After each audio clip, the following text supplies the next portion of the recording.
Bueno, formalmente entonces les voy a dar la bienvenida a todos a esta charla, esta nueva charla del Club de Astronomía Ingeniero Félix Aguilar. Hoy tenemos el gusto y la suerte de tenerlo a Elías como invitado. Elías en este momento está en México, él trabaja allí, así que estas cuestiones de la virtualidad nos permiten tener visitas que en otras situaciones normales no hubiéramos podido tener, entonces realmente genial. Eh, bueno, Elías es el doctor Elías Ocón, es doctor en física. Él ha hecho la mayor parte de sus estudios dentro de la gran casa educativa que es la Universidad Nacional Autónoma de México, pero después de allí, él hizo unas estancias postdoctorales en Estados Unidos y en Canadá, y actualmente él es investigador titular en el Instituto de Investigaciones Filosóficas de la Universidad Nacional Autónoma de México, desde el año como 2011. Las áreas de trabajo de Elías tienen que ver con la interfaz entre la gravitación y la física cuántica. Él trabaja, si bien es físico, él trabaja en filosofía de la física, en filosofía de la ciencia, pero en particular en filosofía de la física. Eh, como, se interesa mucho por lo que tiene, lo que llamamos las interpretaciones de la mecánica cuántica o los problemas relacionados con la mecánica cuántica y, como les decía, en esa interfase con la gravitación particularmente. Bueno, y hoy lo invitamos para que viniera a contarnos algo de lo que es un especialista, digamos, que tiene que ver con las desigualdades de Bell y con algo que se llama la no localidad de una teoría, en particular de la cuántica. Entonces vamos a tratar de entender un poco qué significa todo eso. Así que bueno, Elías, te cedo la palabra y nos muteamos. Perfecto, pues muchas gracias y gracias Gabriel por la invitación, gracias a todos por conectarse. Bueno, como decía Gabriel, por favor interrúmpanme en cualquier momento si algo no queda claro. La idea es que, que se entienda lo más posible y que sea una charla como muy amena para todos. A ver, les voy a compartir pantalla, que es para que vean mi presentación. Y como decía Gabriel, yo les voy a hablar de esto como que se conoce... Ah, perdón, un segundo.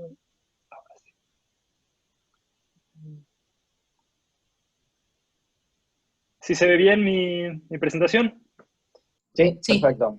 Perfecto. Ok, entonces les voy a platicar de esto que se conoce como el teorema de Bell, que desde mi punto de vista es uno de los resultados más importantes de la física, no solo de la mecánica cuántica, diría yo, que de la física en general. Como van a ver, un resultado que espero poder transmitirles con unas consecuencias muy importantes. Y, y bueno, es un resultado que creo yo se puede entender sin muchos asuntos técnicos. Sí hay ciertas cosas de física que vamos a utilizar, entonces voy a tratar de explicarlas de la mejor manera posible, pero una vez más, por favor, si algo no queda claro, frenenme y empújenme a explicarlo de una mejor manera. ¿Ok? Bueno, entonces, comencemos. El teorema de Bell, digamos, nació en un trabajo de 1964 y de hecho en ese trabajo y trabajos posteriores, porque el trabajo se fue afinando y generalizando con los años. El que hizo todo esto fue un físico que se llamaba John Bell, falleció en los 90s, y lo que hizo Bell es mostrar que existen ciertos experimentos, ahorita vamos a ver exactamente cuáles son, y que esos experimentos son tales que toda teoría que es local, voy a explicar al rato con mucho cuidado a qué me refiero con que una teoría sea local, pero en grandes rasgos, que una teoría local quiere decir que la teoría predice que causas locales solamente pueden tener efectos locales. Es decir, no puede ser que una causa aquí en la Tierra tenga un efecto instantáneo en la Luna o en Alfa Centauri. Es decir, digamos, todas las causas tienen que estar en la misma vecindad que sus efectos, ¿no? Y entonces lo que mostró Bell es que toda teoría local hace necesariamente predicciones diferentes a las predicciones de la mecánica cuántica. ¿Okay? Ese es el resultado de Bell en pocas palabras. Pero el resultado por sí solo todavía no nos dice nada sobre el mundo, solamente dice la mecánica cuántica hace unas predicciones y todas las teorías locales hacen predicciones distintas. Pero años más tarde, gente como Alan Aspect, entre varios otros, realizaron los experimentos que considera Bell y encontraron que los resultados coinciden con las predicciones de la mecánica cuántica. ¿Okay? Entonces, si ahora ponemos estas dos cosas juntas, concluimos que existen experimentos que podemos hacer y que hemos hecho, y que esos experimentos simplemente no se pueden explicar asumiendo que el mundo es local. Es decir, concluimos que el mundo parece contener aspectos no locales. Entonces, esto en breve es como lo que Bell mostró y de lo que les quiero platicar, pero para hablar del teorema de Bell o del trabajo de Bell es útil revisar primero otro trabajo también muy importante y muy famoso, que es un artículo que escribió Einstein en 1935 con un par de colegas, con Podolsky y Rosen. Este trabajo se conoce como EPR por las iniciales de los autores. Y como vamos a ver, el trabajo de Bell de alguna manera es una continuación del trabajo de EPR. Entonces, lo que vamos a hacer hoy es primero hablar de EPR y después pasar ahora sí ya a hablar propiamente del teorema de Bell. ¿Ok? Entonces ese es como el plan que tenemos para la charla. Bueno, entonces empecemos con EPR. EPR, como decía, es un artículo que escribió Einstein con un par de colegas en 1935 y es parte de estos famosos debates que tuvo Einstein en esa época con Bohr. Y era una época en la que la mecánica cuántica era una teoría que apenas se había construido y que todavía no, bueno, diría yo que hasta la fecha todavía no la entendemos, pero en ese entonces estaban apenas empezando a explorar qué es lo que este formalismo matemático que habían construido, un formalismo matemático que, por cierto, es increíblemente preciso a la hora de hacer predicciones, pero el problema es que no queda claro exactamente qué es lo que la teoría significa o lo que nos quiere decir sobre el mundo. Y entonces, como parte de estas discusiones que tenía Einstein con Bohr sobre el significado y el contenido de la mecánica cuántica, surge este artículo. Y este artículo lo que intenta responder es una pregunta muy concreta. Y esta es si la mecánica cuántica es o no una teoría completa. ¿Okay? Entonces, de hecho, ese es básicamente el título del artículo del 35, es la pregunta de si la mecánica cuántica es una teoría completa. Y, por supuesto, para poder responder la pregunta es necesario definir qué significa que una teoría sea completa o no, ¿no? Y entonces lo primero que hacen en el artículo del 35 es eso, es dar una definición de completez, ¿no? De que una teoría sea completa. Y en pocas palabras, este es el criterio que proponen. Entonces dicen lo siguiente, el criterio yo lo llamo COM, y dice lo siguiente: una teoría es completa si todo elemento de realidad contiene una contraparte en la teoría. ¿Okay? Entonces, vamos a tratar de desempacar esto un poco. Es, por supuesto, una idea como bastante filosófica, digamos, una idea que va un poco más allá del lenguaje que normalmente utilizan los físicos. ¿Y por qué? Sobre todo porque contiene esta noción de elemento de realidad, ¿no? Y entonces, básicamente lo que quieren capturar con este criterio es lo siguiente. La idea es, bueno, asumamos que hay un mundo que existe independientemente de nuestras teorías, de nuestras mentes, un mundo que está allá afuera. Ese mundo es, de alguna manera, contiene estos elementos de realidad, que son las cosas que existen en el mundo que está allá afuera, y la idea es que una teoría es completa si para cada uno de esos elementos de realidad, para cada cosa que existe allá afuera en el mundo, la teoría tiene una contraparte, es decir, tiene alguna manera de capturar ese elemento como objetivo que está allá afuera. ¿Okay? Entonces, esa es la idea, es... digamos, desde el punto de vista filosófico, esta noción digamos, presupone lo que se conoce en filosofía como una posición realista. ¿Y en qué consiste esta postura filosófica del realismo? Justamente consiste en esto que mencionaba yo de asumir que hay un mundo allá afuera que existe independientemente de las normas, ¿no? Entonces, este artículo presupone tal cosa, ¿ok? Y dada esa presuposición, tienen esta noción de completez. Y bueno, entonces ya tenemos la definición, ya tenemos una noción de completez, pero como mencioné, esta noción depende de este enunciado o de este elemento que es el elemento de realidad, ¿no? Y la pregunta es, bueno, ¿cómo le hacemos para aplicar este criterio a una teoría, ¿no? Y para hacerlo, pues tenemos que tener acceso a esto que son los elementos de realidad. Y digamos, lo que hacen en este momento los autores es lo siguiente, es reconocer que quizás es incluso imposible tener acceso a absolutamente todos los elementos de realidad, ¿no? O sea, habrá cosas allá afuera del mundo a los que quizás nunca vamos a tener acceso. A lo mejor nuestro cerebro no es capaz de hacer contacto con ciertos elementos de realidad, etc. Pero lo que notan es que si lo que uno quiere es mostrar que una teoría es incompleta, entonces no es necesario tener acceso a todos los elementos de realidad. Es suficiente tener acceso a algún elemento de realidad y mostrar que la teoría en cuestión no lo contiene. ¿Okay? Entonces, si tenemos acceso a algún elemento de realidad y mostramos que alguna teoría no contiene ese elemento de realidad, logramos mostrar que esa teoría es incompleta. Por el contrario, mostrar que una teoría es completa, usando este criterio, parece imposible, por lo que mencionaba, que parece imposible tener acceso a todos los elementos de realidad. Pero como en este artículo lo que intentan mostrar es que la mecánica cuántica es incompleta, entonces esta posibilidad de detectar algunos elementos de realidad va a ser suficiente. Entonces, con esto en mente, lo que introducen es una condición suficiente para detectar elementos de realidad, es decir, una condición que nos permite detectar al menos algunos elementos de realidad. ¿Y en qué consiste esta condición? La voy a leer, quizás sea un poco enredada, pero luego intentaré explicarla. Y entonces, bueno, esto es lo que yo llamo ER, por elemento de realidad, y lo que dicen es lo siguiente. Si sin perturbar un sistema podemos predecir con certeza el valor de una cantidad física, entonces existe un elemento de realidad correspondiente a dicha cantidad física. ¿Ok? Entonces, a ver, ¿cuál es la idea?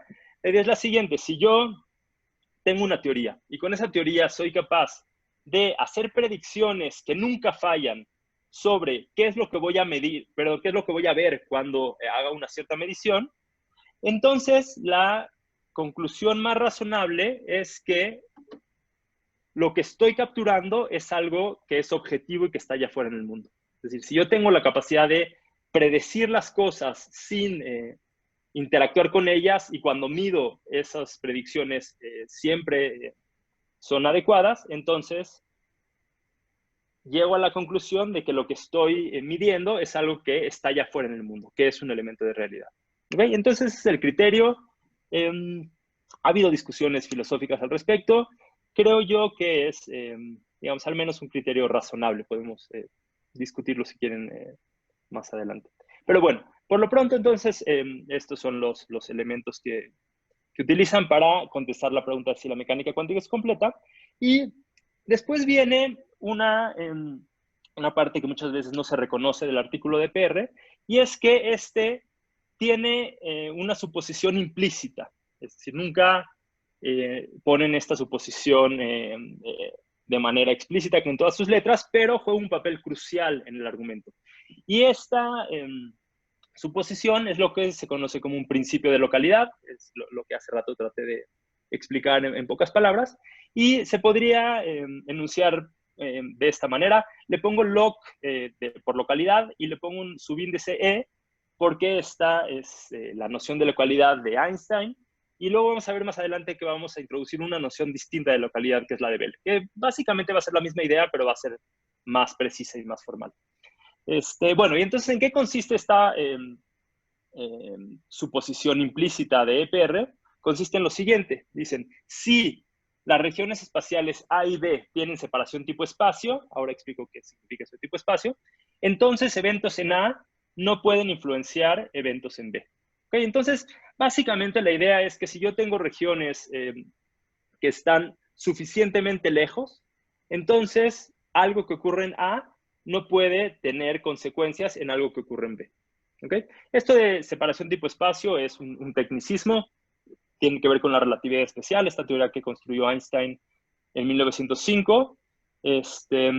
Y bueno, la idea quizás por ahora es suficiente dejarlo en esos términos, ¿no? Si tengo dos regiones suficientemente lejos, algo que ocurre en una de ellas no puede tener influencias instantáneas en la otra.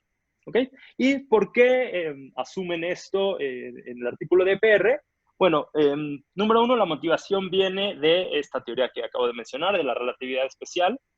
Es una teoría que es básicamente una teoría sobre la estructura del espacio-tiempo, y lo que nos dice básicamente es que, bueno, que ninguna influencia física puede viajar más rápido que la luz, y entonces, quizás en esos términos es más fácil de explicar qué significa separación tipo-espacio. Básicamente, son dos puntos que no se pueden conectar viajando a velocidades iguales o menores a las de la luz. ¿Okay? Entonces, dada esa idea de relatividad especial que nada puede viajar más rápido que la luz, parece razonable asumir un principio de localidad de este tipo. ¿Okay? Otra motivación es que absolutamente todas las teorías, lo que se ya conocen como teorías clásicas, es decir, teorías precuánticas, parecen satisfacerlo, ¿no? Entonces, todas las teorías que habíamos construido hasta antes de la mecánica cuántica satisfacían un principio de este tipo. Y de hecho, Einstein, no en este artículo, pero en algunos otros lados, llega tan lejos como a decir que un principio de este tipo es indispensable para hacer física. Es decir, que si uno viola esto, entonces el edificio de la física completo se cae. Yo creo que eso es falso, y ahora más adelante vamos a hablar más del asunto. ¿Ok?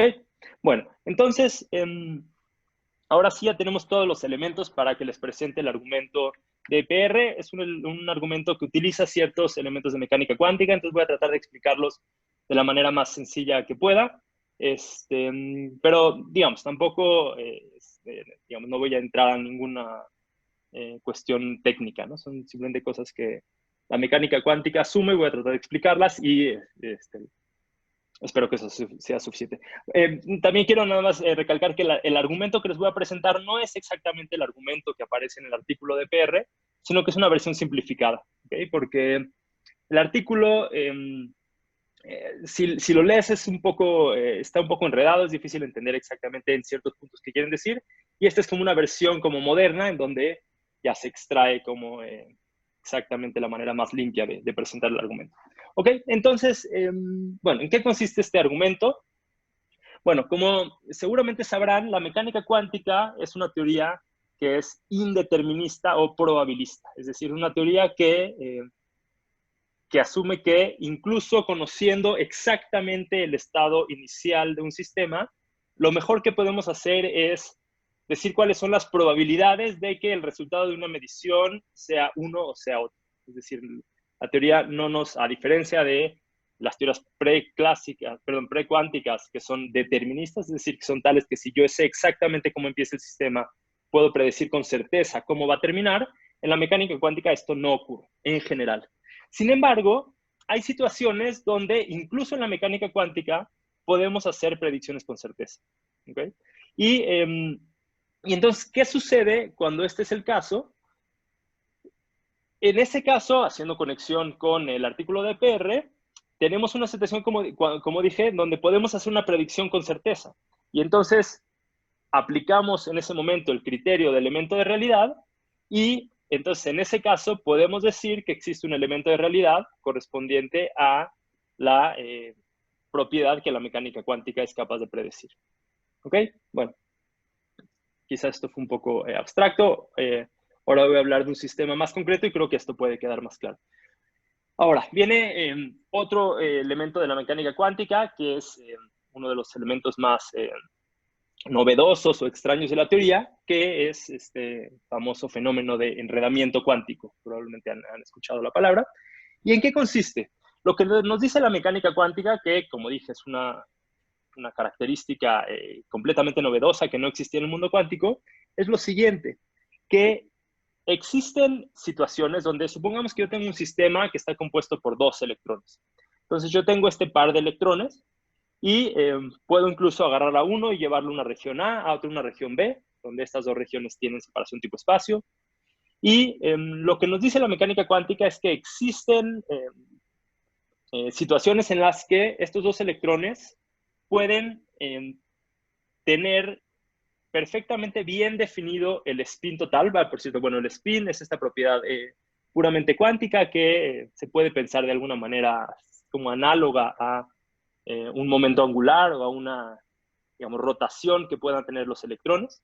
Y entonces nos dice la mecánica cuántica, existen situaciones en las que tengo un par de electrones y yo lo que sé es que el sistema completo tiene spin total igual a 0. ¿Okay? O sea, sé que el sistema entero no está, digamos, rotando en este sistema, en este sentido cuántico. Sin embargo, esa situación es tal que ninguno de los dos electrones por separado tiene bien definido el valor del spin. ¿Okay? Entonces es una situación en donde el todo tiene bien definida una propiedad, pero ninguna de las partes tiene bien definida la propiedad. Y noten que esto de que no esté bien definida la propiedad de las partes no quiere decir que el electrón sí tiene algún spin, pero yo no lo conozco, sino que la mecánica cuántica nos dice que realmente el electrón en esa situación no tiene bien definido el spin. ¿Okay? Está en estas famosas superposiciones cuánticas, situaciones extrañas en donde simplemente el valor de esa propiedad no está definido. ¿Okay? Independientemente de si alguien lo conoce o no, no está definido. ¿Okay? Entonces, recapitulando, tenemos esta situación, un par de electrones, sabemos que el spin total es 0, pero sabemos que ninguno de ellos tiene un spin bien definido. Esto es así hasta que se mida el spin de cada uno de los electrones. Si ahora yo tengo esta situación y voy y mido el spin de uno de los electrones, bueno, esta propiedad es tal que tiene dos posibles valores como respuesta a una medición, spin arriba o spin abajo. Y lo que yo sé es que si ahora yo voy y mido el spin de uno de ellos y encuentro, por ejemplo, arriba, esta medición, la mecánica cuántica me dice que es, el resultado me hace una predicción probabilista, me dice tengo 50% de probabilidad de encontrar spin arriba y 50% de encontrar spin abajo, pero lo que yo sé es que si encuentro spin abajo, entonces como el spin total del sistema es 0, sé que el spin del otro lado, es decir, de la partícula que esté en B, tiene que ser abajo. ¿Ok? Y viceversa. Entonces, si yo mido en A y encuentro spin arriba, puedo predecir con certeza que en B voy a encontrar spin abajo y viceversa. ¿Ok? Bueno, entonces, este es el sistema que vamos a utilizar para hacer el argumento. Y entonces ahora sí viene el argumento.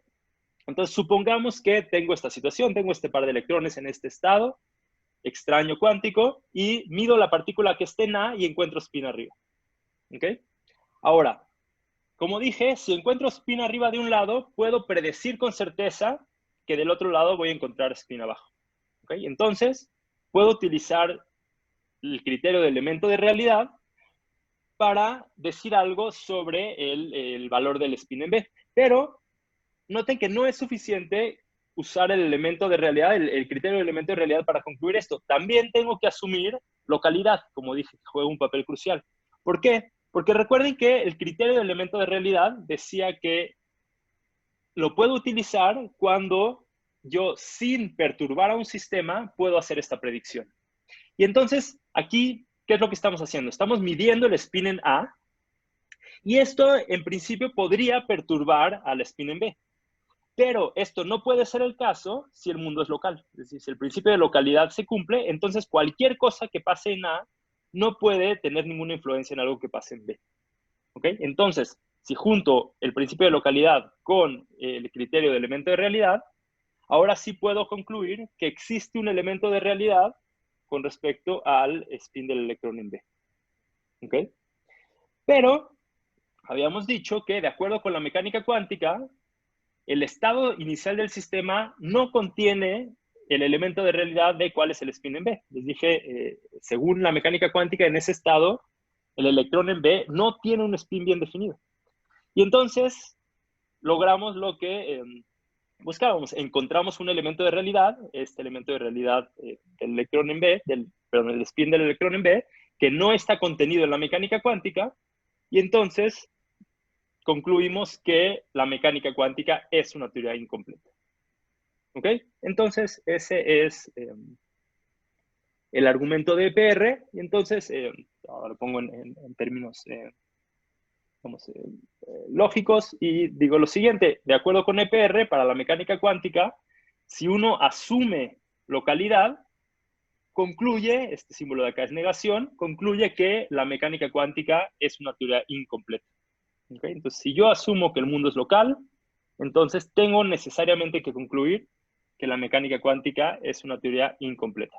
Y noten que, esto es simplemente una consecuencia lógica de esta relación de aquí, que esto de arriba es equivalente a lo siguiente, que si yo, por el contrario, quiero asumir que la mecánica cuántica es una teoría completa, puedo hacerlo, pero lo que concluyo es que necesariamente el mundo es no local.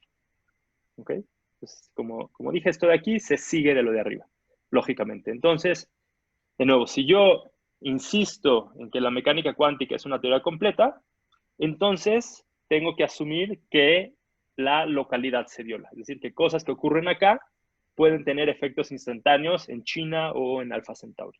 ¿Ok? Bueno, entonces, este es el argumento de EPR, y como mencioné hace rato, el trabajo de Bell es una continuación de este argumento. De hecho, el artículo de Bell del 64 se llama On the Einstein-Podolsky-Rosen Paradox. Es explícitamente una continuación. Y entonces, ¿en qué consiste el trabajo de Bell? Bueno, la motivación es una pregunta que es la siguiente. Como acabamos de ver, si uno asume que la mecánica cuántica es completa, entonces uno tiene que concluir que el mundo es no local. Y entonces Bell lo que se pregunta es si es posible restaurar la localidad completando la mecánica cuántica. ¿Okay? Entonces dijimos, si asumo que la mecánica cuántica es completa, tengo que concluir que el mundo es no local. Dice Bell, bueno, a lo mejor entonces lo que debo de hacer es completar la mecánica cuántica, añadirle cosas y ver si con eso puedo restaurar la localidad. Y lo que hace con su teorema es dar una respuesta negativa a esta pregunta. Es decir, como dije hace rato, muestra que todas las teorías locales necesariamente hacen predicciones distintas a las de la mecánica cuántica. Y como dije ya también, los experimentos que deciden entre la mecánica cuántica y las teorías locales ya se han realizado, y resulta que los resultados coinciden con las predicciones cuánticas, de donde concluimos que las teorías locales no son satisfactorias. ¿Okay? Bueno, entonces, ahora les voy a tratar de platicar en qué consiste el trabajo de Bell. Hay ciertos elementos técnicos que voy a tratar de explicar o al menos, digamos, platicar en palabras sencillas en qué consiste. ¿Okay? Entonces, bueno, lo primero que tiene que hacer Bell es dar una definición de localidad que sea más precisa y en particular que sea con la cual sea capaz de construir un teorema, ¿no? Tiene que ser una versión como más formal desde el punto de vista matemático. ¿Y en qué consiste esta noción más precisa que nos da Bell sobre la localidad? Pues esta es la idea. A ver, entonces déjenme platicarles en palabras en qué consiste. Entonces, esto que pinto aquí es lo que se conoce como un diagrama de espacio y tiempo. Es un diagrama en el que en la dirección vertical corre el tiempo y en la dirección horizontal corre el espacio. Por simplicidad, solamente dibujo una dimensión espacial. Y entonces cada uno de estas regiones son regiones espaciotemporales, es decir, son, digamos, regiones del espacio, pero que también solamente ocurren en un tiempo dado. Por ejemplo, una región de este tipo puede ser el cuarto, la habitación en la que ahorita me encuentro, entre las 6 y las 8 de la tarde del día de hoy. ¿Ok? Y entonces, bueno, eso es lo que es cada una de estas regiones. Y estas líneas que pinto acá son lo que se conocen como los conos pasados de luz de esas regiones. Es decir, son todos los puntos que están dentro de estas líneas son todos los puntos que son capaces de llegar a esta región viajando a velocidades iguales o menores a las de la luz. ¿Ok? Bueno, y entonces, dicho todo esto, ¿en qué consiste el criterio de Bell? La idea es la siguiente. Es que si yo considero esta región 1 y considero algún evento que ocurre en esta región, G1, y considero además una región 2 que es tal que intersecta por completo el cono pasado de luz de la región 1, y ahora considero una descripción completa de lo que ocurre en esta región 2. Entonces, C2 es una descripción de absolutamente todo lo que ocurre en esta región. Entonces, dice Bell, una teoría es local si cualquier predicción que yo pueda hacer para eventos que ocurren en la región 1, es decir, la predicción para G1, dado que conozco absolutamente todo lo que ocurre en esta región que corta por completo su cono pasado de luz, esta predicción no cambia si ahora me entero de algo que ocurre en una región que está afuera y que tiene separación tipo espacio con respecto a G1. ¿Ok? Entonces, bueno, esa es la definición.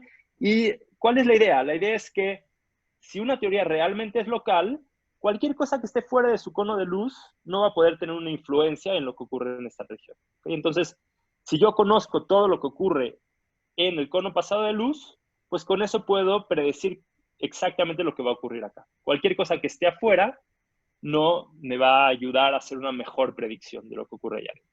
¿Ok? Bueno, espero que más o menos se haya entendido. Y nada más una nota, resulta que, bueno, como ya habíamos visto, la mecánica cuántica, si la asumimos como completa, es no local. Y de hecho, dado este criterio más formal de localidad, uno puede mostrar fácilmente que la mecánica cuántica es no local. ¿Ok? Bueno, y entonces ya les platiqué cuál es el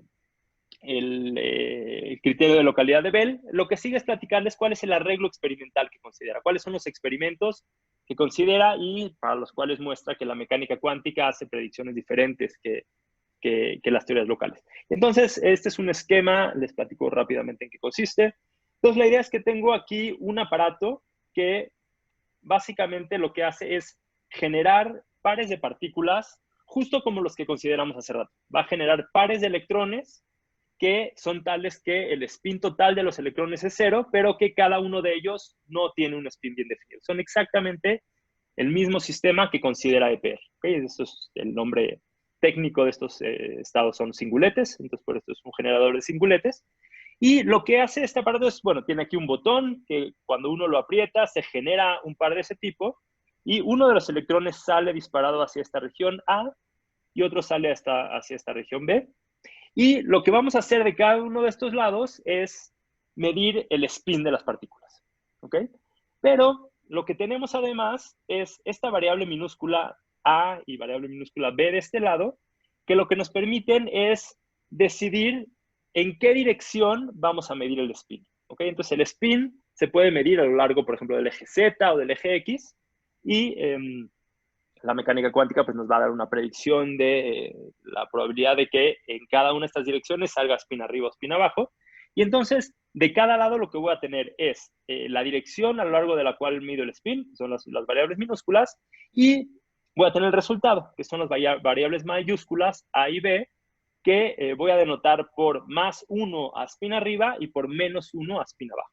¿Ok? Entonces, este es el experimento. El experimento consiste en apretar el botón, lanzar las partículas y de manera independiente de cada lado decidir a lo largo de qué dirección vamos a medir el spin y los resultados se van registrando, ¿no? Y la idea es repetir el experimento muchísimas veces, ¿no? Hacer 1000 o 10.000 corridas del experimento y en cada caso registrar de cada lado, en cada corrida, qué dirección de spin se midió y cuál fue el resultado. ¿Ok? Bueno, entonces, ese es el experimento que considera Bell. Y bueno, aquí no me quiero poner muy técnico, pero lo que uno puede mostrar es que el criterio de localidad de Bell, del que platicamos hace rato, nos hace concluir que, digamos, lo que vamos a hacer es asumir que este experimento lo podemos explicar con una teoría local, y en particular una teoría local que, como había dicho hace rato, lo que Bell considera es poder completar a la mecánica cuántica. Entonces, introduce este parámetro lambda, sobre el cual no dice nada, lo trata de dejar digamos, de la manera menos constreñida posible, pero es lo que le hace falta a la mecánica cuántica, digamos. Son los elementos que completan a la mecánica cuántica. ¿Ok? Y entonces lo que uno puede mostrar es que si una teoría es local, y entonces lo que va a pasar es que si uno considera la probabilidad de encontrar un cierto resultado A de un lado y B del otro, dado que medimos A minúscula y B minúscula y que el estado del sistema es lambda, entonces esta probabilidad se puede escribir como un producto de estos dos términos. Es decir, las probabilidades se vuelven independientes, se factorizan. ¿Okay? Y esto tiene que ver con que asumimos que el resultado en A no depende de, por ejemplo, qué es lo que decidimos medir en B o cuál es el resultado en B. ¿Okay? Entonces, esto de aquí es una consecuencia de la localidad y lo que muestra Bell, sin entrar a muchos detalles, es que si uno tiene una teoría que es local y satisface esta factorización, que es la que yo escribí aquí, entonces uno puede definir esta cantidad E, que tiene que ver con un promedio de algo que uno puede medir. Ay, perdón. Y lo que muestra es que ese promedio necesariamente satisface esta desigualdad. ¿Okay? Entonces, Bell lo que muestra es que cualquier teoría local es tal que cumple con esto que escribo acá. O sea, si uno calcula estos valores de expectación, estos promedios, y los suma y resta de esta manera, entonces necesariamente encuentra un valor que es menor o igual a 2. ¿Ok? Entonces, este es básicamente el teorema de Bell, ¿no? Mostrar que todas las teorías locales satisfacen esto de aquí. Sin embargo, uno puede mostrar que la mecánica cuántica viola esa desigualdad. ¿Okay? Entonces uno puede considerar dentro de la mecánica cuántica la predicción para esta cantidad E, para este promedio, y puede calcular, puede escoger unos ángulos particulares a lo largo del cual vamos a medir los spines de un lado y del otro, y lo que muestra es que la mecánica cuántica, en ese caso, da para esta cantidad un resultado que es igual a 2 veces raíz de 2, que claramente es mayor a 2, ¿no? Y por supuesto esto entra en contradicción con la predicción que muestra Bell que todas las teorías locales hacen necesariamente. ¿Ok? Entonces, concluimos que, como ya dije varias veces, toda teoría local hace predicciones contrarias a las predicciones de la mecánica cuántica para este tipo de experimentos. Es decir, puesto en palabras, ¿qué es lo que muestra Bell? Lo que muestra es que si uno asume que el ajuste de un lado, el ajuste A minúscula de un lado y el resultado de ese lado no afectan de ninguna manera las probabilidades de encontrar tal o cual cosa del otro lado, esto parece una suposición muy razonable, es esta suposición de localidad que, como ya dije, Einstein encontraba casi indispensable para hacer física. Entonces, si uno asume eso, entonces necesariamente uno hace predicciones distintas a las de la mecánica cuántica y no solamente hace predicciones distintas a las de la cuántica, sino que hemos hecho los experimentos y vemos que si uno asume localidad, uno hace predicciones distintas a lo que de hecho encontramos. ¿Okay? Y entonces, de todo esto se sigue que el mundo es no local. ¿Okay? Entonces, ya nada más para concluir, un poco repetir lo que ya dije varias veces, John Bell mostró que existen ciertos experimentos que son tales que toda teoría local hace predicciones distintas a las predicciones de la mecánica cuántica. Alan Aspect, entre varios otros, desde los 80s han realizado los experimentos y han encontrado resultados que coinciden con las predicciones cuánticas, es decir, que caen del lado cuántico de la desigualdad, que violan las desigualdades.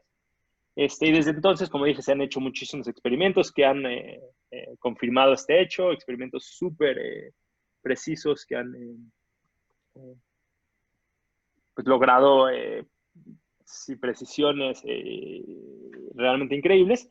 Y entonces, si juntamos todo esto, lo que tenemos que concluir es que el mundo en el que vivimos parece contener aspectos no locales. ¿Okay? Entonces, el mundo en el que vivimos parece ser tal que algo que yo hago aquí puede, en principio, tener efectos instantáneos en regiones muy alejadas. ¿Ok? Bueno, eso es básicamente lo que les quería platicar. Entonces, espero que más o menos haya quedado claro y si no, por favor, pregunten.